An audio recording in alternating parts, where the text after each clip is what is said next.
Cina belakangan dikenal sebagai negara penghasil produk teknologi yang maju dan efisien. Gak heran kalau saat ini mayoritas gadget yang kita gunakan berasal dari sana. Yang menarik, kini pabrikan teknologi itu berlomba-lomba membuat kendaraan. Harus diakui, gak semua langsung sempurna. Tapi sekarang ada ini, XPeng X9 yang datang membawa nilai yang menarik, serta membawa standar baru untuk sebuah MPV mewah.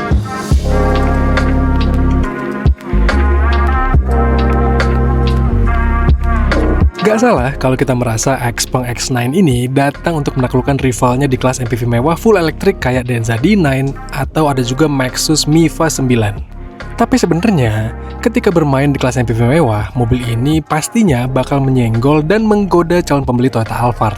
Apalagi karena harga X9 ini kompetitif ketimbang rival-rivalnya. Dan jangan lupa, mobil mewah yang canggih ini datang dengan biaya penggunaan yang sangat rendah. Ya, secara mobil listrik kan. Mobil ini tuh secara desainnya aja udah terlihat menyasar pasar yang sangat jelas. Pasar yang mana yang mereka tuju, yaitu orang yang mencari sebuah mobil mewah, MPV, yang melek teknologi. Karena secara tampang mobil ini terlihat sangat futuristis. Dan dari samping juga kelihatan kalau mobil ini tuh pengen mencoba mencolok tampilannya dengan garis desain yang radikal banget, tajam-tajam gitu ya. Dan kayaknya paling suka ini nih, potongan bagian belakang mobil ini yang dibuat atapnya itu mengambang banget dengan kaca yang benar-benar kaca di belakang sini dan kelihatan tajam. Cakep ya. Dan dari tadi kelihatan juga di bagian depan, di bagian belakang ini kelihatan permainan lampu-lampuan mobil ini tuh terlihat sangat diperhitungkan gitu. Mereka merancang mobil ini terlihat sebagai mobil dari masa depan sehingga lampu-lampuannya pun harus membuat ada animasi-animasi gitulah. Cakep teman-teman. Tapi namanya desain yang gayanya radikal seperti ini gitu ya akan menimbulkan perdebatan pasti. Ada orang yang suka banget dan ada orang yang mungkin nggak suka dengan desain mobil seperti ini. Tapi tunggu dulu sampai kalian melihat bagaimana interior mobil ini. Rasanya pasti kalian akan suka.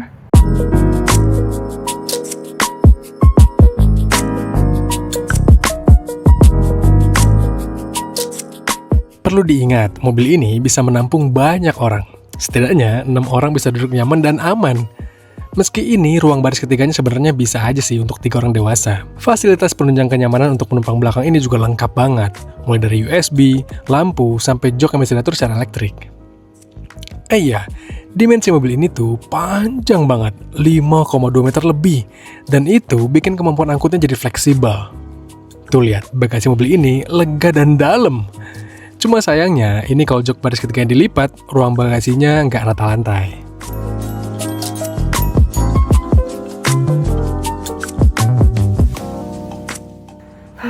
Mau naik Denza D9, mau naik Alphard, mau naik Maxus Miva 9. Memang posisi duduk di belakang sini, di baris kedua adalah posisi duduk yang terenak di sebuah MPV kelas atas kayak gini. Tapi, rasanya duduk di sebuah XPeng X9, duduk di tengah sini, different level teman-teman. Rasanya kok lebih top gitu, lebih mantep. Karena ini mobil hadir dengan jok yang lega di baris kedua sini, besar. Mungkin memang material joknya bukan yang terbaik gitu di kelasnya ya, bukan yang paling empuk juga, tapi ini cukup teman-teman. Di belakang sini kita bisa duduk dengan posisi yang sangat rileks. Bahkan kita bisa mengatur lebih rileks lagi kalau kita mau dan kalau nggak ada penumpang di belakang. Tapi rasanya duduk belakang sini tuh bisa membuat kita memang benar-benar menikmati perjalanan dan bersantai sepanjang perjalanan kita.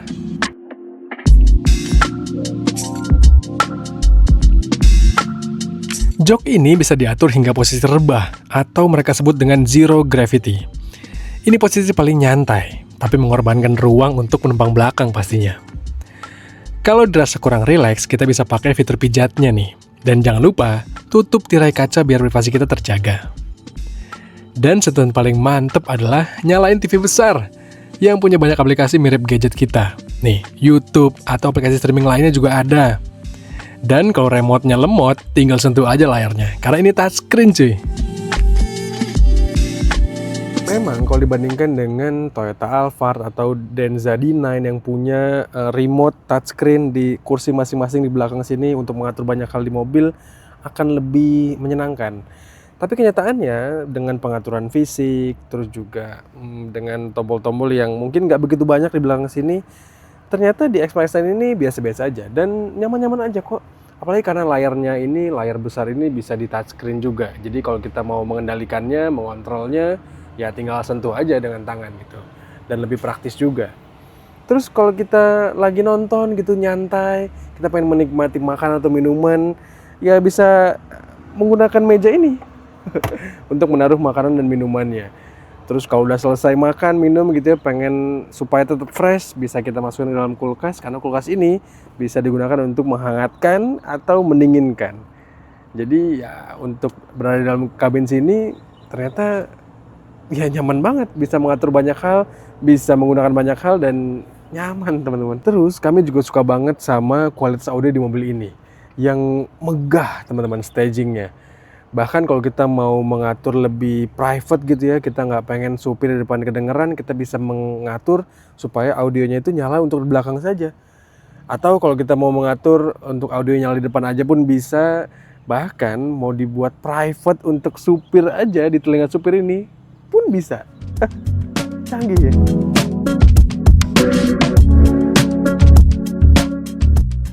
Fitur pembagian audio gini berguna banget buat kita yang pengen jaga privasi tontonan dari supir. Atau bisa bermanfaat juga buat supir dengerin lagu sendiri pas penumpang pada tidur. Selain itu, fitur berkendara di mobil ini juga lengkap banget. Xpeng yang terkenal sebagai pabrikan teknologi pasti membuat ADAS mobil ini lengkap dan bisa diandalkan. Jangankan ADAS yang lengkap, fitur kamera 360 derajat di mobil ini memanjakan banget dan jernih cuy. Dan jangan lupa juga ya, Xpeng punya aplikasi di smartphone yang buat kita bisa kontrol mobilnya, sampai ke level maju mundurin mobil. Luar biasa. Aplikasi di HP ini jelas bisa kita gunakan nggak hanya di dekat mobil, tapi juga bisa dari jarak jauh teman-teman. Dan kami juga suka banget sama animasinya, sama key visualnya, apalagi kalau kita lagi ngecas gitu ya.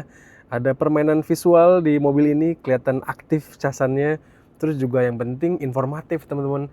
Kami paling suka banget dengan jarak tempuhnya yang bertambah seiring kita ngecas, dan presentasinya kelihatan jelas juga berapa bertambahnya, dan itu adalah hal yang sangat penting di mobil listrik. Terus nggak cuma aplikasinya yang keren, tapi mobil ini juga hadir dengan head unit yang sama canggihnya dengan TV di belakang sini teman-teman. Bahkan lebih canggih untuk depan sini. Karena ini kayak otaknya gitu ya, semua pengaturan, semua informasi soal kendaraan bisa dilihat di sini. Bahkan nggak cuma itu teman-teman, kita juga bisa dapat fitur hiburan yang sama kayak belakang. Jadi kita di sini bisa membuka aplikasi kayak YouTube, ini ada Disney Plus, ada TikTok, ada Instagram, ada Prime Video, banyak lagi, bahkan ada ini toko atau App Store-nya untuk kita bisa download aplikasi tambahan kalau kurang. Ya jadi baik penumpang depan, penumpang belakang, semua bisa dapat hiburan yang sama. Bahkan supir pun kalau mau ngintip-ngintip sambil jalan bisa ngelihat ke arah YouTube gitu ya, arah tontonan di depan sini bisa teman-teman. Karena ya layarnya ternyata bisa untuk memutar video. Meskipun harus diakui kalau untuk supir rasanya agak kurang safety.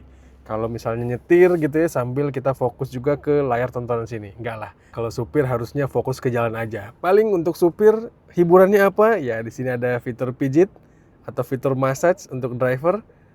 Sambil nyetir bisa sambil relax.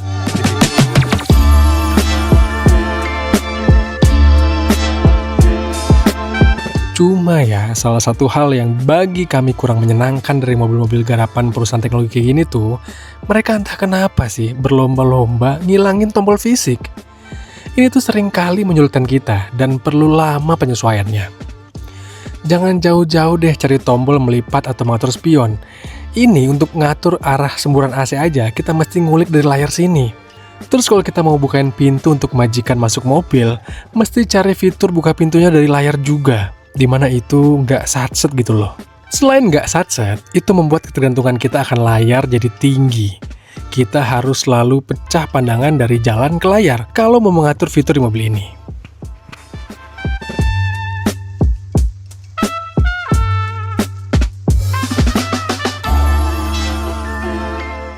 Tapi ya harus diakui kalau perkembangan teknologi itu memaksa kita semakin menyesuaikan diri gitu. Banyak pengaturan yang sekarang ditaruh di layar.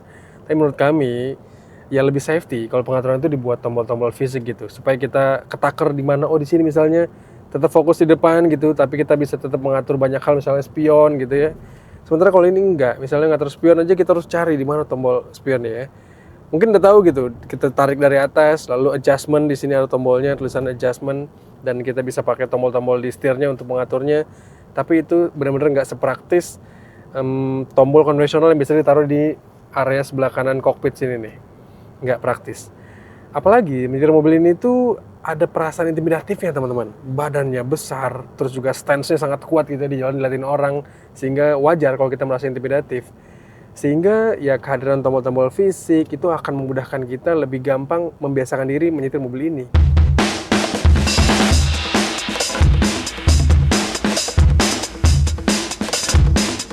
Menyetir Xpeng X9 ini memang intimidatif.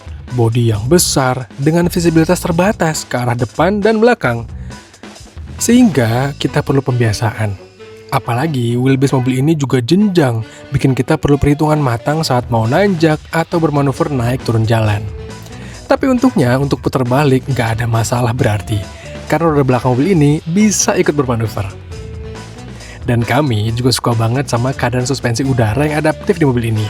Bikin X9 bisa terangkat atau lebih ceper, bisa mengeras atau melembut karakter shocknya. Pas nih, kalau kita lagi naik MBZ, dikerasin dikit, biar nggak limbung. Dan kalau kita lagi pakai di perkotaan, tinggal empukin aja deh, biar penumpang nyaman.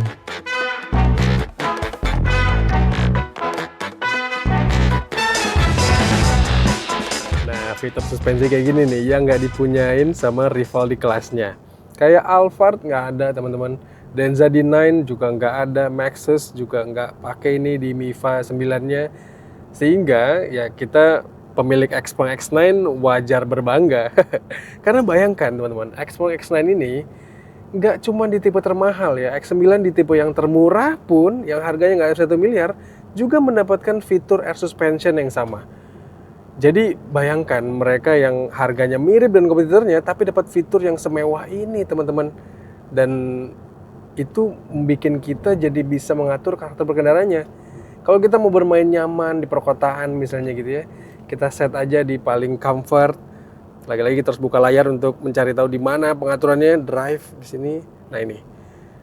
Kalau kita mau pakai di perkotaan, mau bermain nyaman gitu ya, kita bisa mengatur yang comfort sampai comfort plus. Wow. Tapi kalau kita misalnya mau ngelewatin rute yang banyak jalan tolnya, misalnya kita mau bawa mobil dari Jakarta ke Bandung gitu ya, kita ngeliatin jalur MBZ yang terkenal jalurnya perlu handling yang sangat presisi supaya nyaman gitu ya, perlu suspensi yang juga adaptif. Ya tinggal kita atur aja suspensinya paling rendah, lowest misalnya atau low. Terus suspension stiffness-nya kita pilih yang sport. Sehingga dia karakternya nggak terlalu mengayun-ngayun, nggak terlalu limbung, sehingga penumpang juga nggak akan mual. Ya, fitur-fitur itu tuh yang bikin mobil ini terasa nilainya lebih dibanding rivalnya.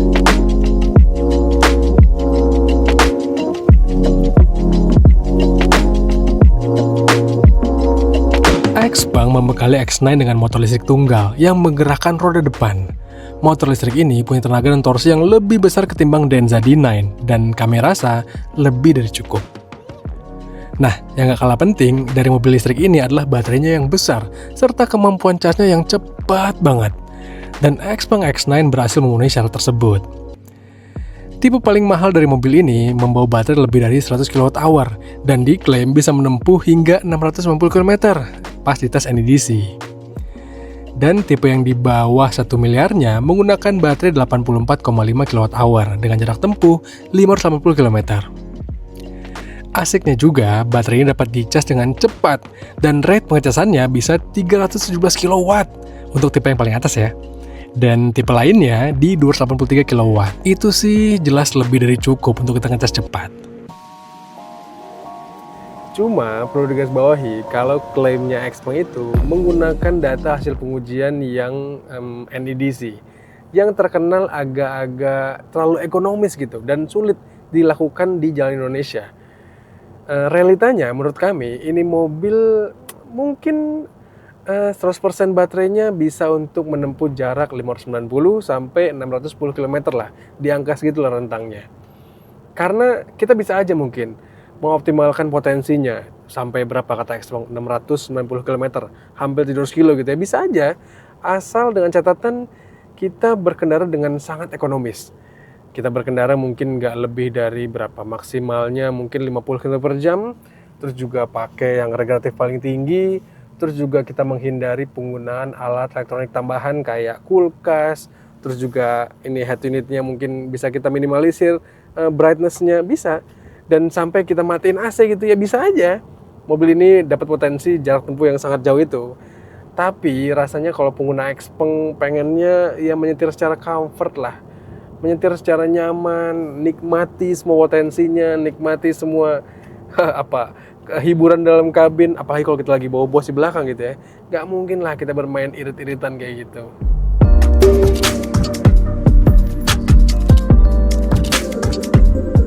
Penilaian kami, rasanya X9 ini nggak salah loh disebut sebagai standar baru mobil listrik mewah.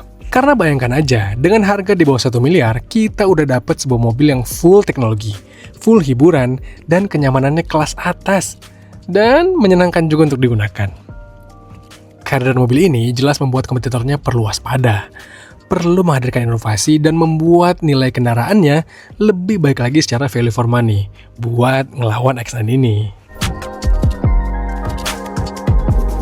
Ya bagaimanapun yang diuntungkan adalah kita, konsumen, soal mobil-mobil ini, di mana mereka makin menyajikan mobil dengan fitur dan nilai yang baik, tapi dengan harga yang makin kompetitif karena persaingannya semakin ketat. Tapi sekarang menurut kami PR-nya adalah di brand Xpeng sendiri. Mereka harus menyajikan konsistensi. Mereka harus menunjukkan bahwa mereka benar-benar serius di Indonesia dengan memperluas sayapnya. Karena produknya sih Xpeng X9 ini udah sangat menarik. Menurut kami demikian, menurut kalian gimana? Apakah kalian udah tertarik dengan mobil ini? Atau menurut kalian mending tunggu Xpeng sampai makin luas lagi sayapnya di Indonesia?